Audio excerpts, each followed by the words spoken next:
ada bulutin itu, bulutin yang didirikan oleh Budi Utomo itu menghina Kanjeng Rasulullah.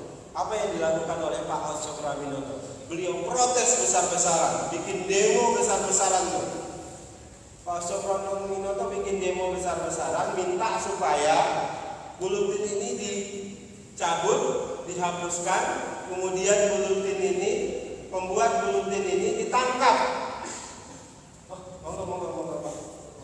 Ya Pak Umar, hati-hati Pak Umar, jangan ngebut Pak.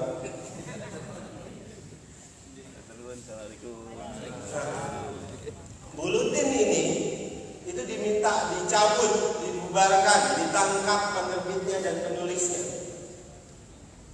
Hos Cokroaminoto, Haji Umar Said Aminoto, Cokroaminoto itu demo besar-besaran. Kiai Dahlan ikutan enggak Pak? Enggak ikutan. Tapi apa Kiai Dahlan bilang, oh itu caranya Hos Cokroaminoto itu enggak benar, itu cara-cara radikalis. Enggak begitu.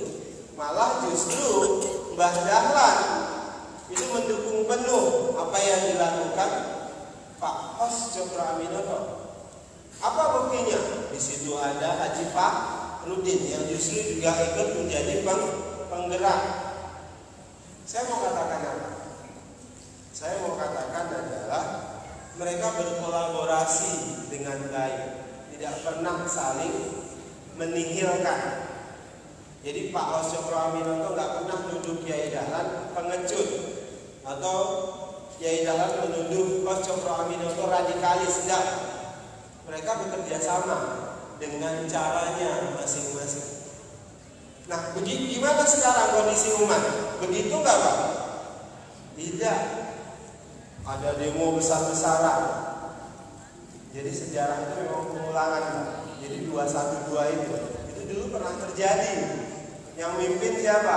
Hos Cokroaminoto. Ada 411, 212 dan segala macam. Kelompok lain itu gerakan radikalis. Kan begitu. Nah, kalau saya Muhammadiyah kan sederhana. Kalau ditanya wartawan, Mas Daniel ikut nggak di 212? Kami tidak menghimbau warga Muhammadiyah untuk ikut, tapi kami tidak melarang warga Muhammadiyah untuk ikut. Itu namanya siasat. Tapi paham nggak maksudnya? Maksudnya udah ikut aja, kira-kira gitu loh Pak. Gitu kan harusnya gitu. Itu bahasanya Muhammadiyah itu. Bahasanya kami tidak menghimbau, tapi kami tidak melarang. Kalau bahasanya udah kami melarang, itu berarti melarang. Tapi kalau udah bahasanya begitu, kami tidak menghimbau, tapi kami juga tidak melarang. Itu tafsirnya. Ini tafsirnya. Tafsirnya sekarangmu lah. Sekarangmu atau sederhananya udah kalian berangkat, kira-kira begitu. Nah, saya mau katakan apa? Seharusnya kita seperti itu. Islam tadi, politik itu haruslah dalam rangka menjaga agama dan mensiasati ini. Nah, sekarang yang hilang dari kita itu. Sehingga apa? Islam kita terus diobok-obok. Kita distigmatisasi. Giliran mau pemilu, baru kemudian rame-rame kita mau dirangkul. Benar nggak Pak? Masih jauh dari pemilu, kita digebukin, dituduh, distigma. Coba lihat, ada nggak kelompok lain yang menuduh kalau Prabowo Sandi yang menang, nanti yang menang kelompok radikal? Sering nggak dengar begitu Pak? Sering. Jadi nggak berhenti menuduh, nggak berhenti fitnah. Jadi menuduh kalau Prabowo Sandi menang, yang menang itu nanti adalah kelompok radikal. Jadi menstigma Islam sebagai radikal itu nggak henti. Dan ini cara memecah belah, umat Islam. Nah, oleh sebab itu 2019 kita harus waspada. pastikan kita punya presiden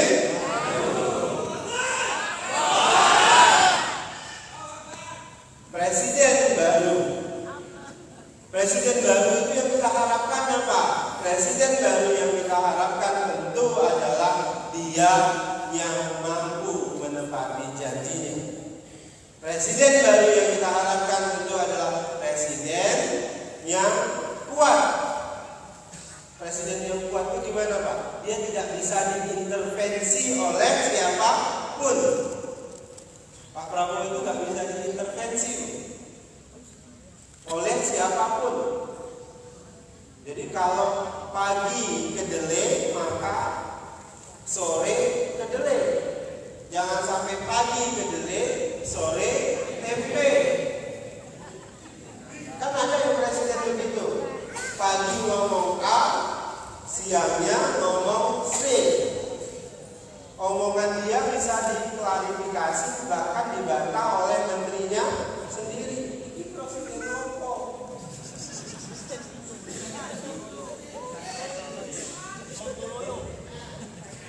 Presiden itu yang dipegang atau pemimpin itu yang dipegang apa? Kata-katanya Pak. Pemimpin itu yang kata-katanya yang dipegang. Presiden itu harus cerdas. Presiden itu harus pintar.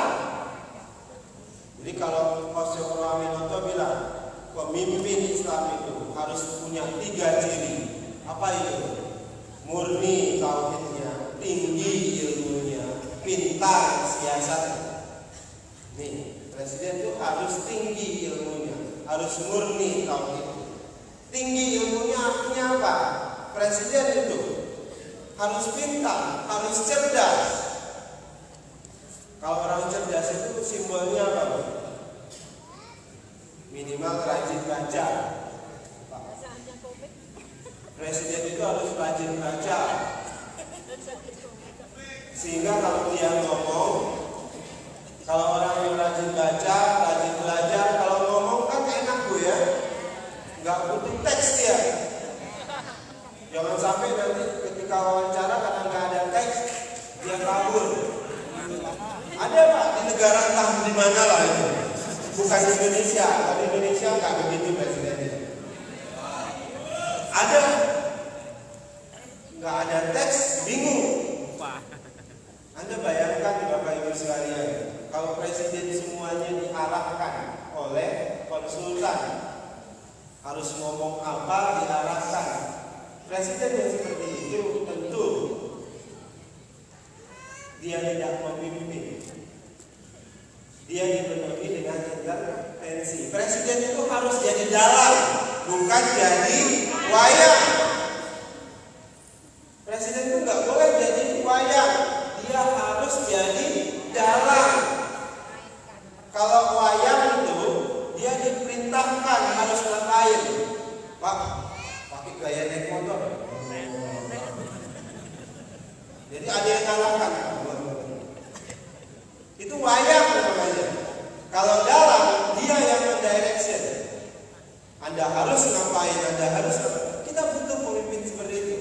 Bung Karno itu pemimpin yang memimpin. Jadi pemimpin itu harus memimpin. Bung Hatta, Sahril, Natsir, semua adalah pemimpin-pemimpin yang memimpin. Misalnya Natsir, Buya Hamka, Kasman Singodojo, mereka pemimpin-pemimpin yang tinggi ilmunya. Sekarang tradisi keilmuan itu ditinggalkan. Yang penting kerja. Kapan mikirnya? Yang benar itu Pak, pikir, kerja. Jadi sebelum kerja, mikir dulu. Jadi sehingga nggak salah. Jadi kalau kerja langsung ya semuanya yang ngaco semuanya Pak. Besok direvisi asal-asalan. Nah sekarang kita butuh pemimpin yang mikir, kerja, cari solusi. Bagian terakhir supaya jangan lama-lama, karena panas dia. Dan saya harus, ini forum saya yang kelima. Jadi saya sudah keliling-keliling Solo Raya gitu. Jadi tempat saya yang kelima. Saya mau katakan begini, bagian terakhir. Karena saya yakin sebagian besar relawan KMP yang datang di sini pasti pendukung Prabowo Sandi. Termasuk bapak-bapak Intel yang ikut di sini juga pasti juga pendukung Prabowo Sandi.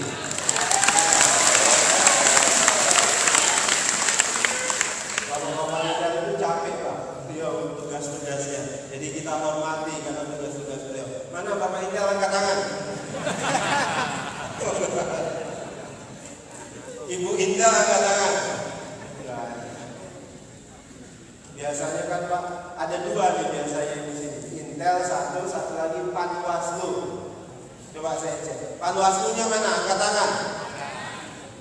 Kok nggak ada yang angkat tangan? Intel angkat tangan. Nggak ada juga. Pak, orang ini kan dinilai dari jujur atau tidak. Orang yang nggak jujur masuk apa Pak? Masuk neraka. Nah, saya ulangi nih Pak Isel. Intel mana? Angkat tangan. Masuk neraka loh begitu kalau nggak jujur. Mana Bapak Intel angkat tangan ayo. Bapak Bawaslu angkat tangan. Ini nggak jujur ya, nggak jujur. Harusnya kalau jujur itu saya Intel Mas, Indomie telur. Nah, jadi kita hormati tugas-tugas Bapak Intel, Bapak Bawaslu dan sebagainya. Nah, bagian terakhir. Ini sebagian besar, bahkan semuanya itu adalah pendukung Prabowo Sandi dan pasti akan pilih Prabowo Sandi. Saya titip pesan utama yang ingin kita sampaikan kepada masyarakat setelah pulang dari sini. Ibu-ibu sampaikanlah pesan kepada tetangga, sanak saudara kita. Ada 3 perhatian khusus dari Prabowo Sandi. Pertama, itu memastikan harga-harga murah. Pertanyaan, Mas Daniel, gimana caranya? Kan begitu, ya kan? Caranya, ibu bapak sekalian, kita ingin pastikan subsidi yang cukup untuk petani kita. Itu pertama. Jadi jangan sampai pas panen kemudian kita impor supaya harga murah kita impor. Enggak. Jadi ketika panen kita pastikan kita enggak boleh impor dengan subsidi terhadap petani kita. Jadi langsung ke petani. Jadi Pak Prabowo itu mau merubah skema dari subsidi ke pabrik pupuk langsung ke subsidi petani. Jadi ketika panen nggak boleh ada impor. Kalau sekarang kan ketika panen malah jadi impor. Supaya apa? Supaya ketika masa panen, ketika suplai pertanian itu banyak, itu kemudian harga komoditi beras, harga cabai, harga telur itu nggak justru turun, karena yang kalau ketika turun harganya yang korban siapa? Petani. Jadi dan peternak. Jadi begini, Pak Prabowo dan Bang Sandi itu percaya betul. Kita tidak bisa hanya membela masyarakat secara umum supaya dapat harga yang murah, tapi mengorbankan petani. Tapi dua kelompok ini harus dipikirkan. Oleh sebab itu dipastikan subsidi ke petani itu lebih besar secara langsung. Subsidinya langsung. Amerika, Eropa itu besar-besaran mereka subsidi petaninya Pak. Jadi ada riset menyatakan 2030 itu negara yang paling siap dengan pangan itu adalah Eropa dan Amerika. Kenapa? Karena petaninya dapat insentif besar, sehingga anak muda itu nggak malu jadi petani. Coba sekarang di Klaten, anak muda malu nggak jadi petani? Sebagian besar anak muda, ada juga yang enggak, itu mau jadi petani. Kenapa? Rekoso kata ibu tadi. bersara. Dan kosong. Kenapa? Karena kalau bahasa ekonominya itu tidak ada insentif. Maka kita kasih insentif supaya anak muda itu mau jadi petani. Jadi subsidinya ke petani langsung. Harga murah. Kedua, lapangan pekerjaan mudah. Lapangan pekerjaan mudah itu artinya apa? Lapangan pekerjaan itu harus untuk warga negara, bukan warga negara asing. Caranya gimana? Caranya tentu mendorong tadi kegiatan ekonomi lebih masif. Tadi sektor pertanian, infrastruktur, sektor manufaktur dan sebagainya itu kita kembangkan. Nah yang ketiga, saya masih lapangan pekerjaan. Satu lagi yang saya lupa masuk tadi listrik yang bagian satu. Karena hampir setiap di survei kita itu yang paling berat terutama untuk masyarakat di pedesaan itu listrik ternyata. Biaya listrik, biaya pam yang seperti itu. Jadi kita termasuk kalau biaya sekolah kita kan masih kita dorong untuk bagaimana caranya, kesehatan juga dan sebagainya. Nah yang ketiga tentu adalah pengelolaan pemerintahan yang bersih dan bebas korupsi. Itu hal yang penting. Kita mau fokus di sini. Dan tentu akan selalu ditanya ke saya, Mas Daniel, gimana komitmen Pak Prabowo dan Bang Sandi terhadap umat Islam? Pak, di sekeliling Pak Prabowo dan Bang Sandi itu ada banyak aktivis-aktivis Islam. Ada saya, ada yang lain-lainnya. Kami tidak mungkin mendukung Prabowo Sandi kalau kemudian dia tidak berpihak terhadap Islam, terhadap umat. Prabowo punya sejarah panjang bekerja bersama umat. Kan selalu bilang Prabowo itu nggak paham Islam. Ya, Prabowo itu bukan ahli tentang Islam, tapi keberpihakannya sejak dulu terhadap Islam itu jelas. Bapak pernah dengar kan di luar itu misalnya ada preman, kalau Islam diganggu dia di luar yang maju. Keberpihakan dia terhadap Islam kuat. Pak Prabowo punya keberpihakan terhadap Islam yang sangat kuat. Jadi saya yakinkan bahwasanya kita bekerja ingin dalam rangka tadi memastikan menjaga Islam itu bisa menjadi tadi nilai-nilai yang eksis di tengah kehidupan berbangsa dan bernegara. Dan mudah-mudahan 2019 dengan bantuan teman-teman Komando Macan Perkasa, dulu kalau nggak salah saya Komando Macan Putih gitu ya. Komando Macan Perkasa 1912 Kabupaten Klaten ini bisa membantu kemenangan Prabowo Sandi di Kabupaten Klaten. Saya tanya, siap memenangkan Prabowo Sandi di Klaten? Ibu-ibu siap memenangkan Prabowo Sandi di Klaten? Jadi mari sama-sama kita bergerak untuk perubahan 2019. 2019 kita ganti presiden. Selamat bekerja dan selamat berjuang untuk Bapak Ibu sekalian. Saya titip Klaten dan mari sama-sama kita hadirkan semangat perjuangan untuk perubahan di Kabupaten Klaten. Kurang lebihnya saya mohon maaf. Astaghfirullah khairan. Wassalamualaikum warahmatullahi wabarakatuh. Ada yang mau nanya silakan. 2 atau 3. Ibu 1, 2, 3. Oke. Ibu-ibu, bapak-bapak, anak muda. Silakan.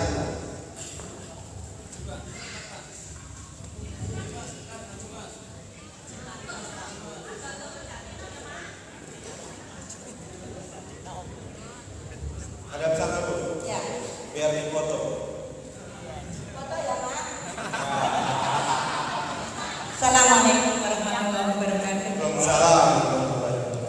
Kami emak-emak di Klaten semuanya siap mendukung untuk kemenangan Prabowo Sandi. Hidup mama. Yang kedua, ini melenceng sedikit dari apa yang dibicarakan Mas Daniel. Kami salah satu di antara ribuan emak-emak yang sangat-sangat kecewa atas keputusan Muktamar Pemuda Muhammadiyah. Ya, bagaimana kepentingannya Mas Daniel kok dapat orang mengucapkan kayak gitu? Nanti anak-anak pemuda kita bagaimana? Itulah. Saya jadi berikan. Karena kemarin timbul di Jawa Tengah. Ya, deklarasi pemenangan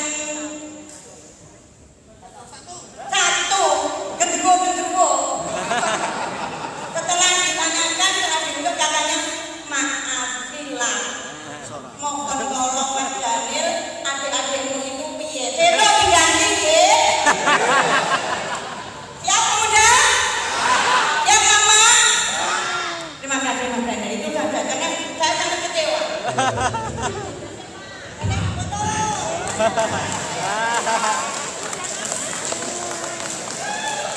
Iya. Ibu namanya? Oma Jatino. Oh, biar pakai mic-nya dua. Bismillahirrahmanirrahim. Assalamualaikum warahmatullahi wabarakatuh. Waalaikumsalam. Saya dari Kedung Ampel, Pak. Yang saya mintakan sama Mas Daniel, pertama, jika Pak Prabowo nanti menang, apakah BPJS masih dilanjutkan? Karena Pak, saya amati atau saya langsung berkenaan sendiri, itu untuk kuota itu dikurangi. Kemarin itu saya memeriksakan ibu saya itu hanya 15. Nah, bahkan akan ada dikurangi untuk ya keseluruhan daerah mana. Dan untuk itu nanti jika Pak Prabowo menang masih siap untuk melanjutkan atau tidak. Satu. Kemudian yang kedua, saya sudah pensiun, Pak. Nah, selama saya dipimpin oleh Bapak Joko Widodo, itu untuk saya selama ini saya 4 tahun itu tidak ada penambahan apa-apa, berkala tidak ada, bahkan segala sesuatunya dilakukan semua. Saya dari guru untuk itu, seandainya nanti Pak Prabowo menang, saya mohon untuk pensiunan juga diberangkat. Terima kasih. Pak siapa? Subadiono. Mas Panarjo. Assalamualaikum warahmatullahi wabarakatuh. Sebelumnya, jadi kemarin kita dari PCIMN Klaten itu bertemu dengan relasi relawan dari KPU Demokrasi, yang mana itu pemaparannya itu untuk sosialisasi pemilu, dan di sana itu memberikan saran pada setiap pemuda kader Muhammadiyah untuk semua pemuda kader Muhammadiyah itu untuk menjaga dan jangan selanya berusaha untuk share-sharean yang sekiranya itu bersifat luar. Yang diberikan contoh dari KPU kemarin, dari relasi, relasi itu berupa bahwa tentang kota suara kardus. Nah, itu di televisi pun kan sudah jelas bahwa ada pembuktian dari KPU tersendiri bahwa kardus itu kuat untuk kotak suara. Tapi dari pernyataan teman-teman relasi kemarin bahwa itu adalah hoax, karena setelah dikonfirmasi untuk KPU sendiri yang datang tetap menggunakan aluminium seperti itu. Jadi kita sebagai kader muda yang ingin saya tanyakan itu untuk menyikapi seperti itu seperti apa? Padahal kita sendiri sebagai kader muda itu menginginkan untuk bisa beramal naik bukan. Nah, di sini posisinya seperti apa? Karena kita itu tidak punya media itu seperti apa kita tahu, mendukung pihak mana kita tahu. Jadi kita menggunakan sosial media. Nah, ini untuk kita salah satunya berladang untuk apa naik bukan di situ. Jadi seperti apa untuk tanggapannya? Saya tanyakan sama Bang Daniel. Terima kasih. Saya pertama untuk istiqomah.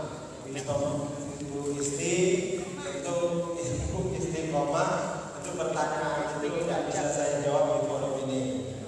Itu etikanya kira-kira begitu, mohon dipahami. Dan yang jelas kita tentu akan perbaiki.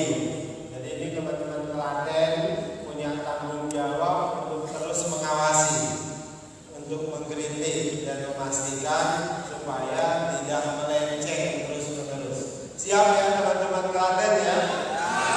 Pemuda Muhammadiyah Klaten? Kokam Klaten? Saya juga pasti akan terus menemani. Itu amanah dari Istiqomah. Saya terima kasih. Kemudian tadi satu lagi apa ya? Yang mendukung kemenangan Prabowo. Nah, ini saya luar biasa ya. Tepuk tangan dulu Istiqomah. Dalam politik dia menjadi simbol maju dan berkemajuan. Kalau tradisi kesukarelawanan itu tumbuh. Muhammadiyah ini Pak berdiri karena tradisi kesukarelawanan, tradisi ta'awun. Jadi kalau dalam politik saja itu tradisi ta'awun itu, maka politik kita akan maju, kehidupan berbangsa dan bernegara kita maju. Kenapa? Karena banyak orang yang menolong tanpa perlu dibayar. Kan selama ini politik kita dipenuhi oleh money politik, uang dikasih 300.000 milih, tapi nyesal selama 5 tahun. Tapi ini sekarang yang syukurnya terus terang Bapak Ibu sekalian, Bu Istiqomah, Prabowo Sandi itu gak punya duit banyak. Hampir semua acara Prabowo Sandi itu diinisiasi oleh relawan, emak-emak, anak muda, kelompok Islam, kiai, itu diinisiasi sendiri. Contoh sederhananya ya KMP ini. Saya nggak kasih uang sama sekali ke KMP ini. Tapi KMP bikin acara, hampir di semua acara Pak Prabowo dan Bang Sandi, mereka tinggal datang. Kenapa? Karena memang ingin ada perubahan. Makanya Pak Prabowo itu selalu bilang, mending saya berhutang ke rakyat ketimbang saya berhutang ke cukong. Kalau berhutang ke rakyat, maka dia harus bayar pakai kebijakan yang pro rakyat. Harga-harga harus murah, lapangan pekerjaan harus mudah. Jadi Pak Prabowo saudara, saya mau berhutang kepada rakyat. Tentu saya yang juga ikut mensupport dan mendukung Pak Prabowo pasti berhutang kepada teman-teman KMP. Dan saya yakin Prabowo Sandi akan menang. Suasananya berbeda Pak, survei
program yang dimulai sejak Pak SBY, namun inisiasi Pak SBY. Nah, rejim sekarang melanjutkan, malah justru berantakan pada hari ini. Nah, apa yang disediakan tentang BPJS dan apa yang akan kita lakukan?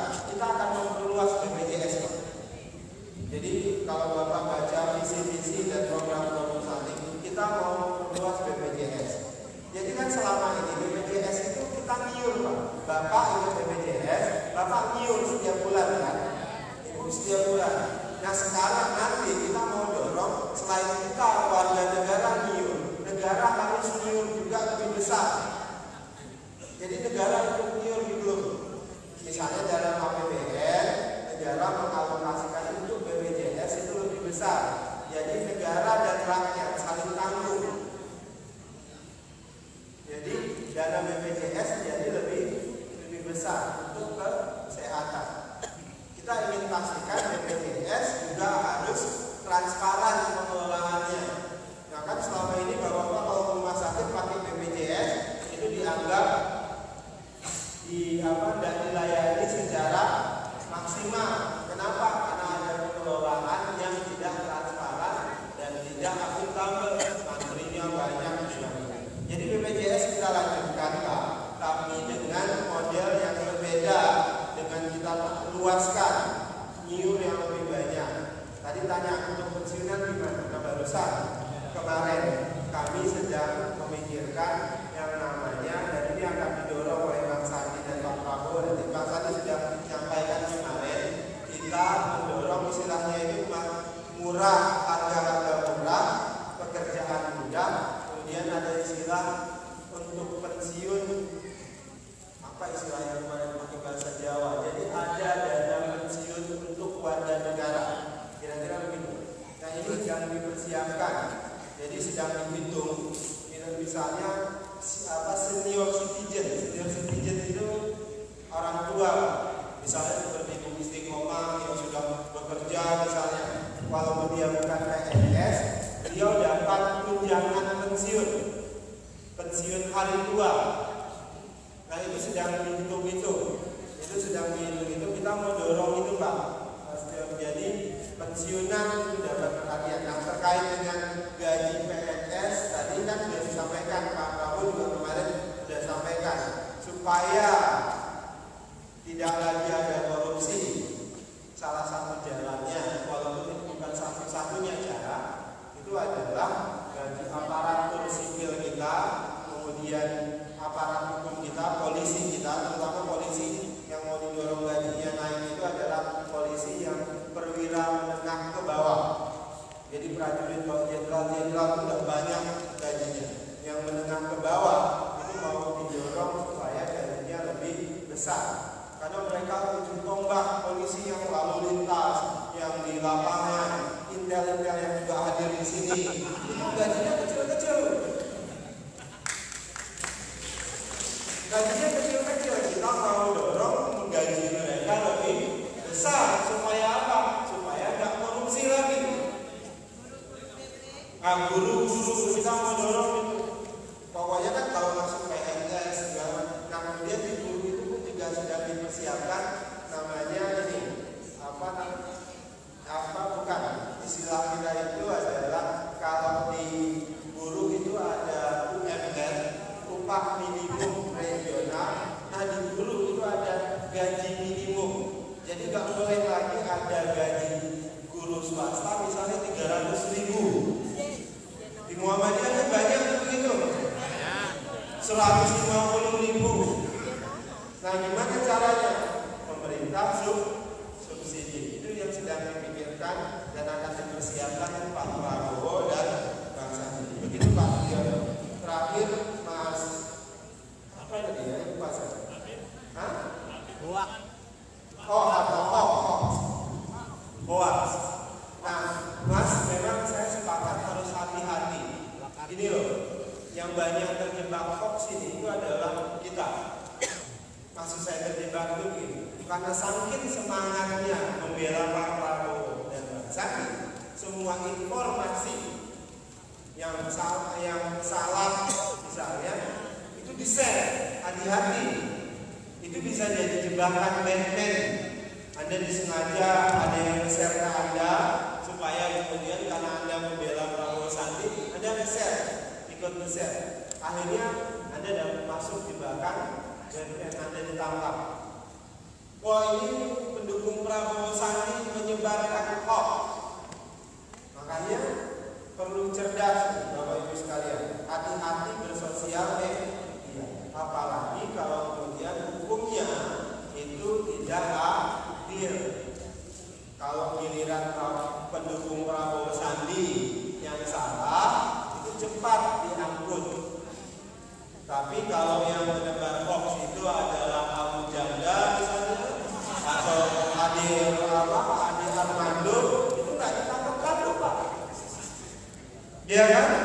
Ingat tuh kemarin itu ada satu anak di Aceh itu bikin hoax, dia bikin gambar Kiai Ma'ruf Amin pakai baju Santa Claus. Langsung ditangkap, Pak. Cepat, hanya 2 hari. Ade Armando itu ngedit pakai apa? Kemudian menyebarkan gambar Habib Rizik, Ustaz Arifin Ilham dan sebagainya. Itu pakai baju Santa Claus juga. Sampai sekarang fine saja dia, nggak ditangkap. Kenapa? Dia mendukung petahana. Makanya kita harus hati-hati. Apalagi ini tinggal 2 bulan lagi. Tinggal 2 bulan lagi. Mari turun ke masyarakat, sampaikan pesan dari Prabowo Sandi dan kita pastikan Prabowo Sandi menang. Takbir! Takbir! Merdeka! Kurang lebihnya saya mohon maaf. Wassalamualaikum warahmatullahi wabarakatuh.